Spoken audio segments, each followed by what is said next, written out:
Bonjour mesdames, allô, allô. Bienvenue à l'épisode 21 de la question de la semaine.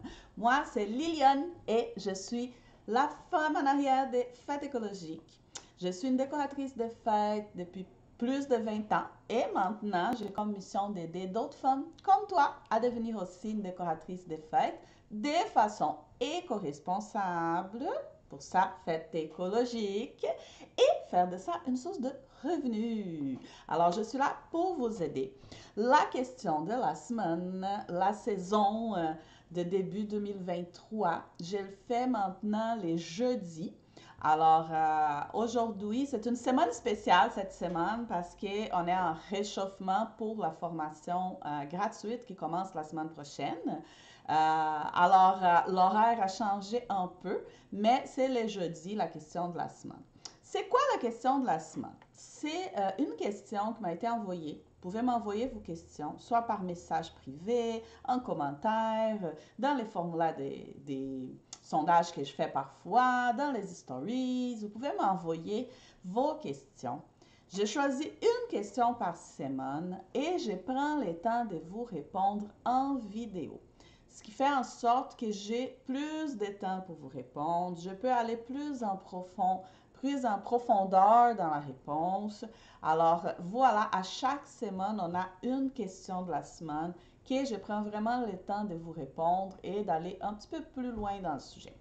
Alors la question d'aujourd'hui est, et quand les clients disent que c'est cher, quoi faire? Cette question a été posée par Rose qui est en Belgique. Je ne sais pas si Rose est là pour écouter cette vidéo, mais Rose, voilà ta question. Et quand les clients disent que c'est cher, qu'est-ce qu'on fait? Hein? C'est de ça qu'on va parler maintenant. Alors, restez avec moi. Première chose, quand un client vous proposez quelque chose, quand quelqu'un vient vous chercher, hein, c'est pas tout à fait un client, OK? C'est un client potentiel, c'est un prospect, c'est un client cible. Alors, c'est un client cible ou non? Hein? On va discuter ça. Je vais justement parler des clients samedi avec vous dans une autre vidéo, mais ce que je veux dire avec ça, c'est que il n'a pas encore commandé, il n'a pas encore réservé, il n'a pas encore payé une facture. D'accord? Donc, on va garder ça en tête. Parce que parfois, on utilise les mots client, client, client. Pour moi, un client, c'est quelqu'un qui est arrivé jusqu'à la fin du contrat. Quelqu'un qui a payé la facture. Quelqu'un qui, on a offert nos services déjà. On a fait les services qu'on a reçus pour nos services et qui nous a payé. Ça, c'est un client. Alors, quand quelqu'un vous contacte, c'est impossible, hein? Quelqu'un qui possiblement peut être un client ou non. Et là, quelqu'un vous contacte, par exemple, par Messenger sur Facebook et il a vu passer une photo de votre décoration et il vous écrit, il dit combien ça coûte pour cette décoration. Là, vous envoyez un prix. Et la fameuse phrase, ça là, c'est la phrase qui vient tout le temps. Quand c'est la femme qui écrit, elle dit, ah, je vais aller voir avec mon mari, je reviens. Elle vient jamais. C'est parce qu'elle a trouvé ça cher. OK? Mais le client, il ne va pas vous dire normalement que c'est cher en message, mais parfois, comme on sent que les clients, ils trouvent ça cher, justement parce qu'il va nous dire des phrases de ce genre-là. Ah, je vais aller voir avec mon mari, je reviens. Ou, OK, je vais continuer mes recherches, merci. Ah, est-ce qu'on pourrait enlever le gâteau? Combien ça coûterait si on enlève ça, ça, ça? Ah, est-ce que ça coûterait moins cher si je viens chercher? Ah, ça coûterait moins cher si j'offre une partie. Ah, de la décoration, vous venez juste avec une autre partie. Donc là, on voit que les clients, il veut, mais il hésite à cause du prix. OK? Alors, avant de savoir quoi faire quand ça arrive, il faut comprendre pourquoi ça arrive. OK? Alors, la chose la plus importante à comprendre, c'est que quand ces personnes qui nous trouvent trop chers, ils viennent et ils ne ferment pas les contrats, il faut comprendre que je peux vous dire cette phrase, je vous dis cette phrase, c'est vrai, c'est pas votre clientèle cible, c'est pas votre prospect. D'accord? Parce que votre clientèle cible, votre prospect, il ne va pas trouver que votre produit il coûte cher. Première chose. Mais là, vous dites, ah, mais là, Liliane, tout le monde vient, tout le monde dit que c'est cher. Alors, premier point important à réfléchir, est-ce que je suis en train de faire mes promotions à la bonne place pour les bonnes personnes? Parce que si vous êtes en train de faire, si vous êtes en train d'essayer de vendre la viande dans une rencontre de végétariens, oubliez ça. Vous n'allez rien vendre. Vous comprenez? Donc, il faut connaître notre client cible, notre prospect, notre persona. Et ça, je vais vous parler samedi dans une vidéo de comment connaître notre prospect. Alors, première chose, s'il y a trop de gens qui vous contactent, qui vous trouvent cher, il faut comprendre que vous êtes en train de faire une mauvaise publicité ou un mauvais marketing pour les mauvaises personnes. Donc, il faut travailler ça. On va en discuter dans une autre vidéo, mais il faut comprendre ça avant d'aller plus loin aujourd'hui. D'accord? Alors, on a compris, OK, c'est peut-être pas notre persona, mais peut-être que c'est notre persona et il y a un autre petit problème. Alors, quels peuvent être ces problèmes? Je vous dis toujours de charger les bons prix, les prix justes. Et les prix justes, quand je dis du prix, quand je vous parle du prix juste, c'est pas seulement les prix que nous, oui, on va être bien payé pour nos services, que oui, ça va couvrir nos dépenses, ça va nous donner du profit, ça va nous donner un salaire, et tout, et tout, et tout. Ce n'est pas juste ça, il faut que ce soit juste pour les clients aussi. D'accord? Alors, si on fait tout simplement, on va aussi parler des prix. Comment on va parler des prix demain, vendredi. Alors, il faut savoir que les prix, il faut qu'ils soient justes pour les clients aussi. Et pour que les prix soient justes pour les clients, il y a deux facteurs, en fait, il y a un facteur important. Est-ce que vous êtes nouvelle dans le marché? Est-ce que vous êtes en démarrage? Est-ce que vous êtes encore inconnu dans votre région? OK? Parce que moi, je vais vous donner mon exemple à moi. Quand j'ai commencé ici au Québec, il y a 7 ans et demi à peu près, j'étais inconnue. Personne ne me connaissait. Personne ne savait qu'est-ce que j'étais capable de faire. J'avais fait des fêtes déjà pour quelques amis, pour la famille, mais pour des inconnus, pour des personnes qui ne me connaissaient pas, qui tombaient par hasard sur mon site Internet, sur ma page Facebook, ils ne savaient pas tout ce que je pouvais faire parce que je n'avais pas encore assez de photos, je n'avais pas encore de choses. Donc, j'étais nouvelle. Et pour un client, quand il voit une nouveauté, c'est plus facile d'investir moins d'argent que trop d'argent pour essayer. Vous comprenez? Parce que je vais vous donner un exemple. Un exemple hors marché des fêtes, juste pour faire une analogie. Alors, si, par exemple, vous allez à l'épicerie, vous achetez toujours la même sorte de crème glacée, par exemple, OK? Vous achetez toujours la même marque, la marque X. Moi, je vais toujours à l'épicerie, j'achète la marque X de crème glacée. La marque X, elle me coûte 5 dollars les pots. Et mes enfants aiment ça, ma famille aime ça, donc toujours la marque X. Et là, il fait chaud, je vais acheter de la crème glacée, j'arrive à l'épicerie, il n'y a plus la marque X à 5 dollars. Mais j'ai deux choix. J'ai deux marques que je ne connais pas, pour moi sont nouvelles. J'ai la marque Y et la marque Z. D'accord? Moi, je suis habituée avec la marque X qui me coûte 5 dollars. Mais là, je regarde à gauche, j'ai la marque Y qui m'écoute. Elle est en spécial, en promotion, à 3,50. OK. Mais je regarde à droite et j'ai une autre marque qui, elle coûte 10 dollars le paquet. Bon, je veux absolument avoir de la crème glacée aujourd'hui. La marque que j'aime à 5 dollars n'en a pas. Pensez-vous que je vais payer pour essayer la nouveauté? Je vais aller vers les 3,50 ou je vais aller vers les 10? Ou même, s'il y a une autre marque, hein, une quatrième sorte qui est à 5 dollars, les prix que je suis habituée à payer dans la marque X que j'aime. Est-ce qu'il y a plus de chances que je prenne celle à 10 pour essayer une nouvelle marque ou que je prenne celle qui est à 3,50 ou même celle qui est à 5? Hein? C'est sûr que la tendance, la majorité des gens, ils vont vers les mêmes prix ou les moins chers. Parce qu'ils vont essayer de quoi de nouveau, il y a moins de risques. Vous comprenez? Quand on a moins de risques, hein? Quand on ne va pas perdre l'argent pour essayer, on va aller vers les prix équivalents ou les moins élevés. Alors, ce que je veux dire avec ça, si on revient dans notre cas, on est nouvelle, on débute, personne ne nous connaît. On a quelques photos d'une ou deux fêtes qu'on a organisées sur notre Facebook, sur notre Instagram. On a fait une petite page sur les web pour apparaître sur Google. Il y a deux, trois photos, les contacts. Les gens ne nous connaissent pas.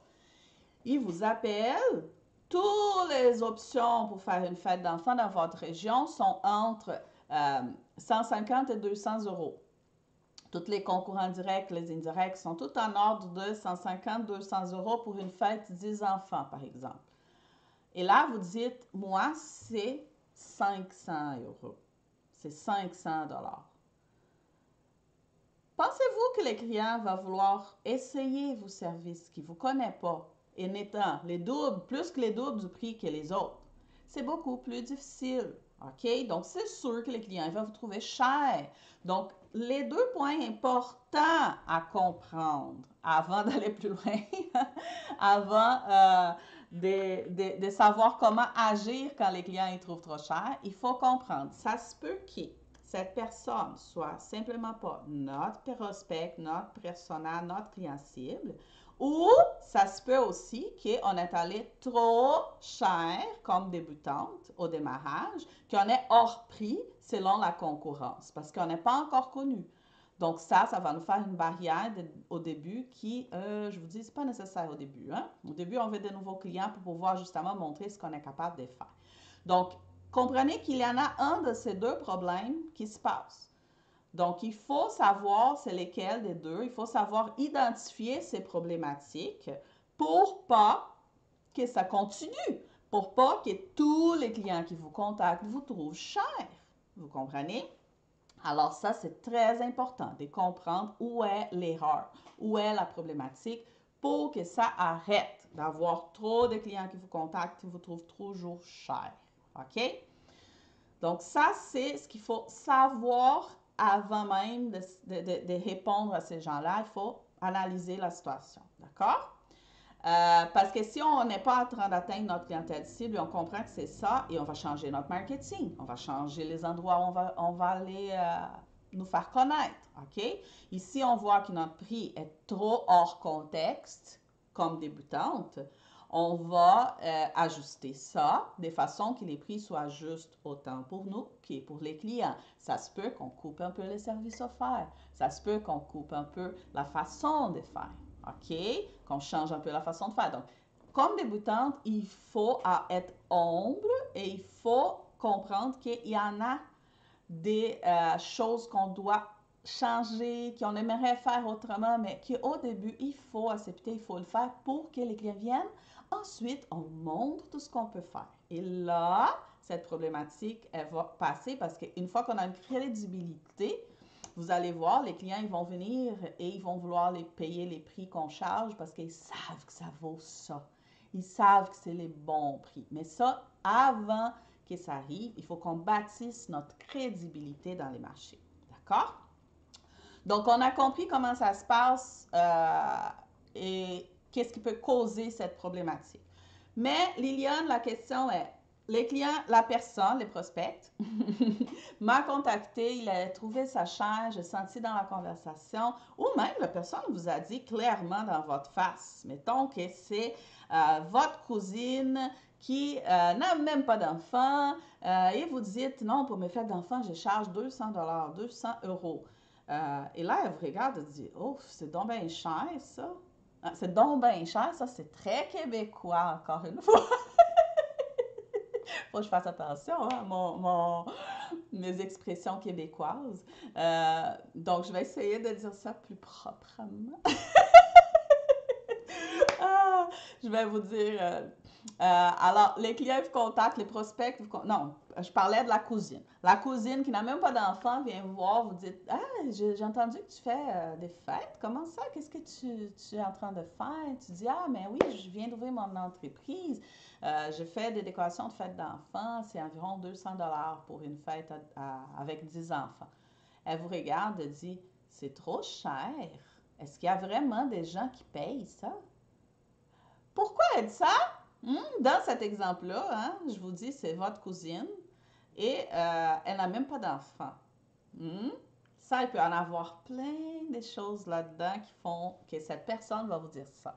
Première chose, peut-être qu'elle n'a pas osé se lancer dans ce qu'elle aime faire dans la vie, qui peut être quelque chose d'autre, pas nécessairement dans le marché de fête, mais il y a un petit côté de jalousie, ça se peut. Elle n'a même pas d'enfant. Elle ne sait pas ce qu'une maman est prête à payer pour les bonheurs de son enfant. Donc, vous voyez, elle n'est pas votre prospect, tout simplement. D'accord? Parce qu'elle ne connaît même pas les prix de la concurrence. Vous comprenez? Alors, si c'est ça, c'est parce qu'elle n'est pas votre prospect. Mais si c'est quelqu'un qui paye déjà chaque année les fêtes pour leurs enfants, elle a une idée du prix de la concurrence.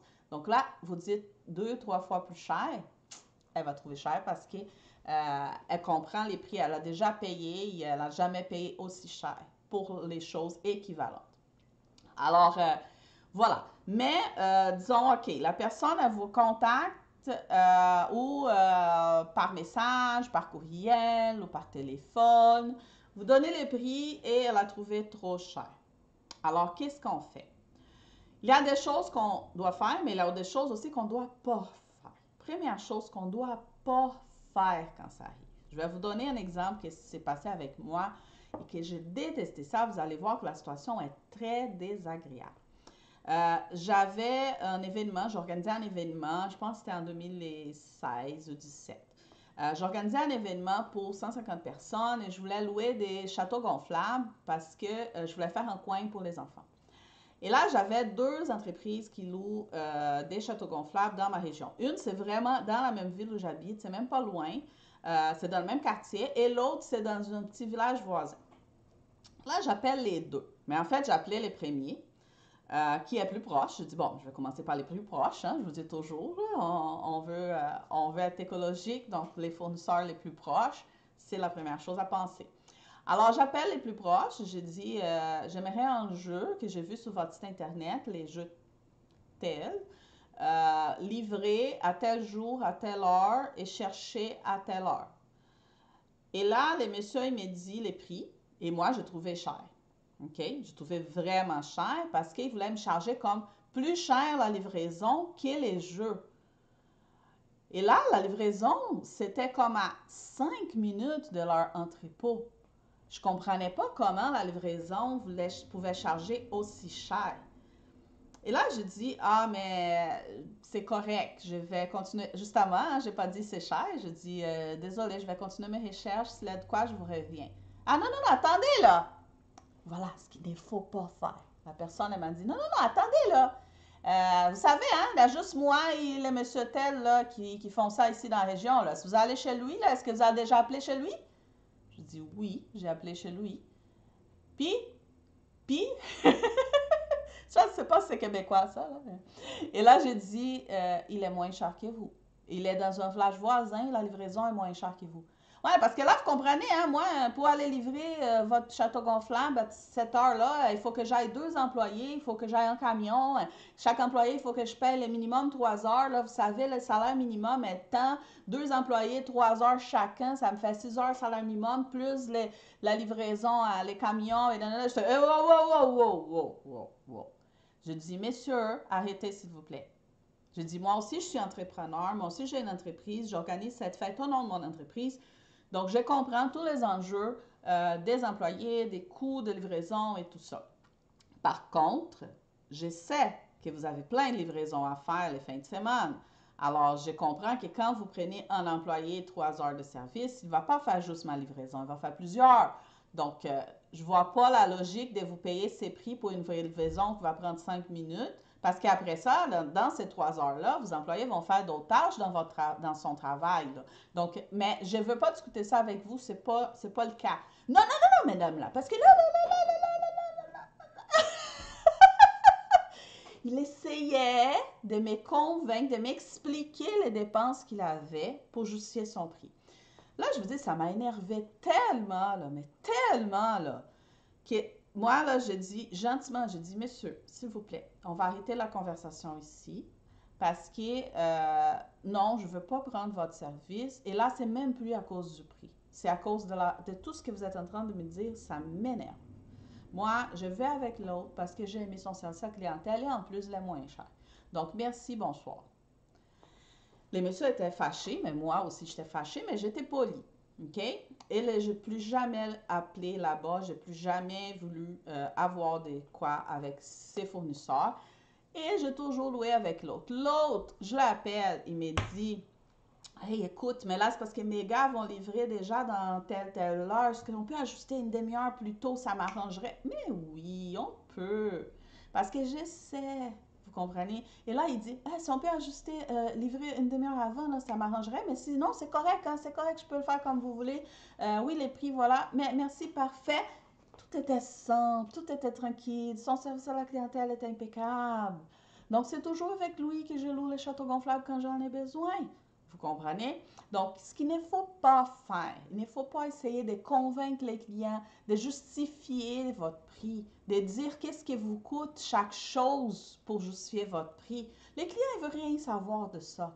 Ils veulent que il veut la décoration, il veut la fête de son enfant, il veut son besoin répondu. Il s'en fout. Il veut rien savoir si votre livraison coûte tant, si les vases que vous mettez sur la table, il vous a coûté 200 €. Il veut pas savoir. Il veut le produit final. OK? Donc, arrêtez de vouloir justifier votre prix. Arrêtez d'harceler les clients pour essayer de convaincre les contraires. D'accord? Donc, ça, c'est la première chose à ne pas faire. C'est simple. OK? Alors, Liliane, qu'est-ce qu'on doit faire? Parce que là, tu m'as expliqué pourquoi ça arrive. Tu m'as expliqué quoi pas faire. Qu'est-ce qu'il ne faut pas faire, mais qu'est-ce qu'il faut faire? Première chose simple, facile, OK? C'est d'apprendre à vivre avec ça. Ça va arriver.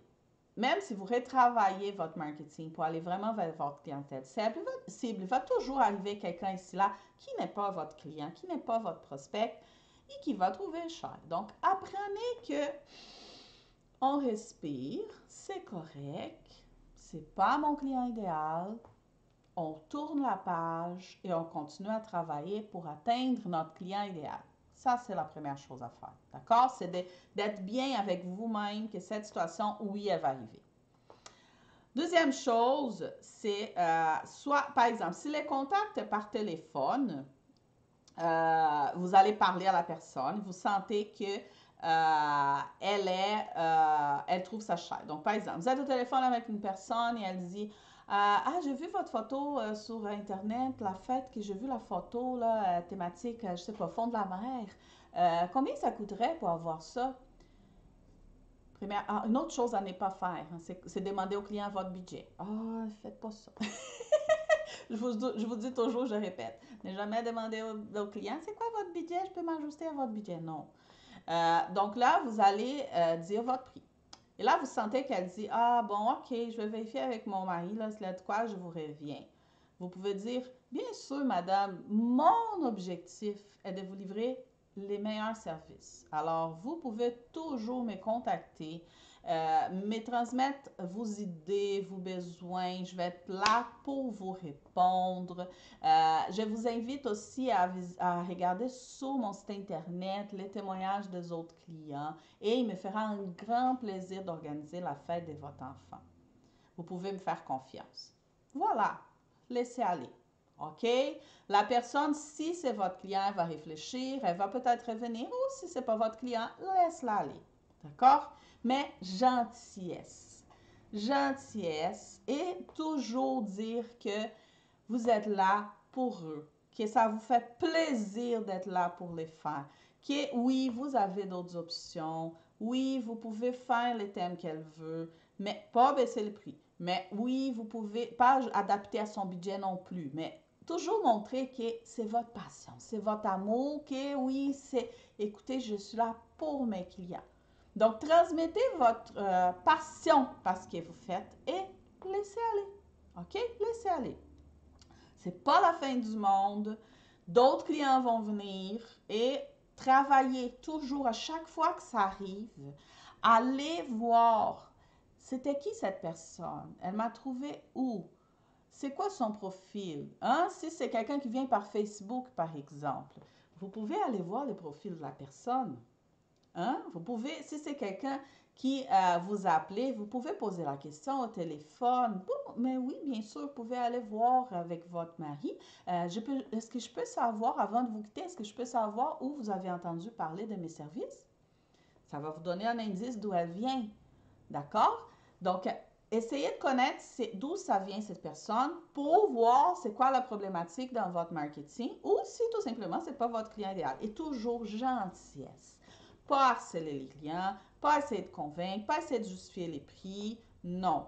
Parce que quand on essaye de justifier nos prix, ça nous donne l'air désespéré. Comme le monsieur du château gonflable. Il avait l'air désespéré. Il avait l'air que il a besoin, j'ai besoin de ces contrats-là. Non, madame, restez là. Dites-moi combien vous le payez. Dites-moi. Non.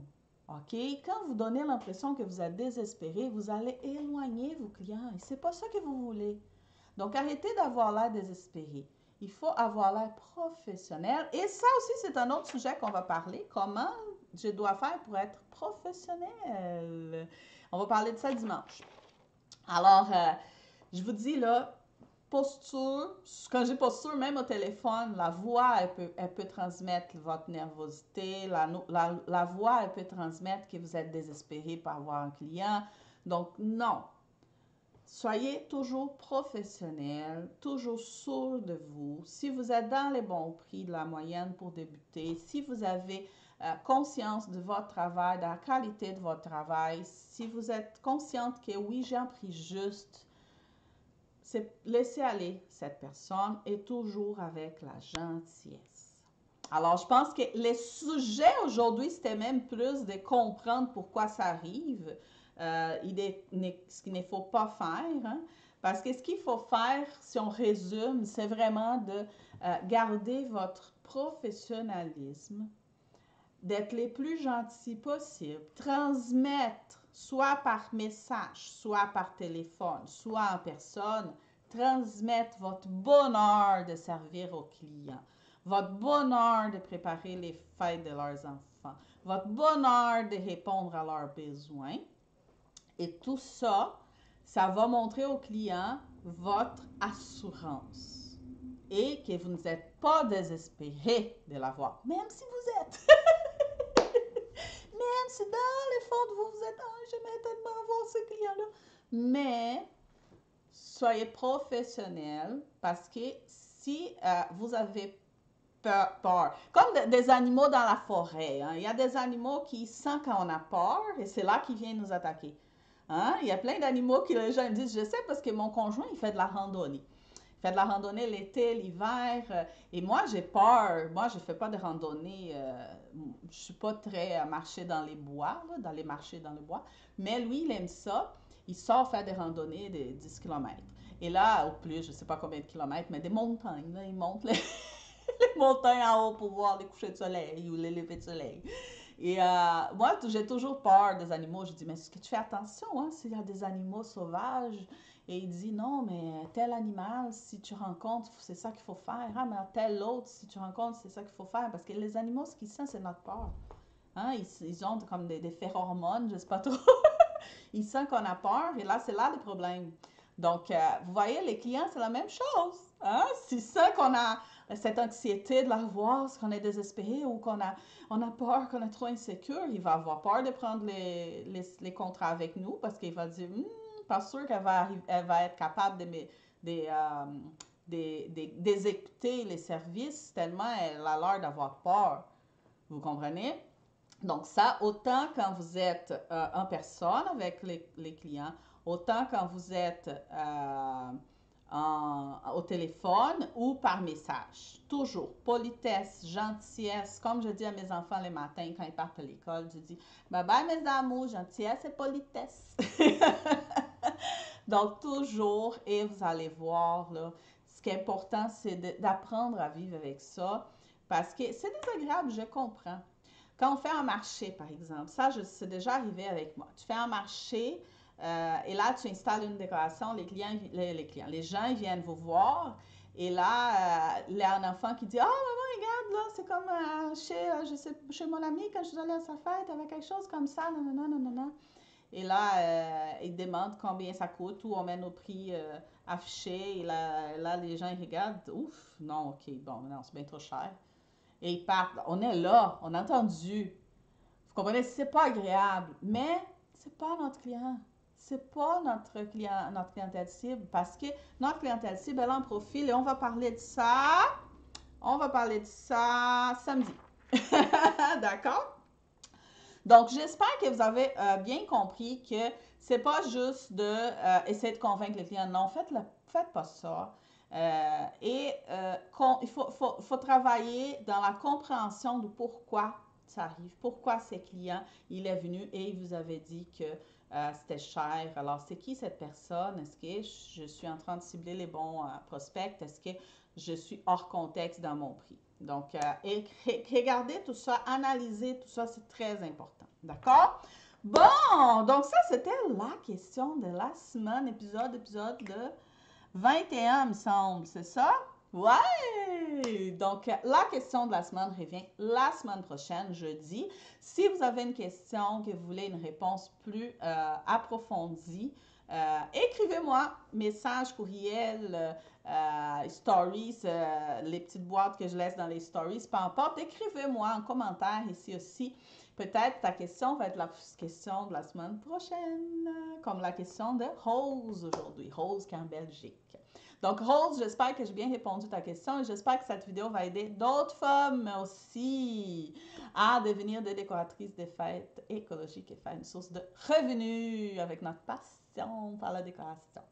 Voilà, on continue notre semaine de réchauffement aussi pour la formation gratuite qui commence la semaine prochaine, les 6 février. Si vous écoutez cette vidéo en rediffusion, ça se peut que la formation gratuite est déjà passée, déjà finie. Alors, continuez à me suivre parce que quelques fois par année, j'offre des formations gratuites parce que ça me fait vraiment plaisir de vous transmettre mon expérience pour vous aider à ne pas commettre les mêmes erreurs que moi et vous aider à avancer votre petite entreprise des décorations de fête, toujours de façon écologique. D'accord? Donc, on se voit la semaine prochaine pour la question de la semaine, mais on se voit encore cette semaine pour les directs de réchauffement et la semaine prochaine aussi pour la formation gratuite.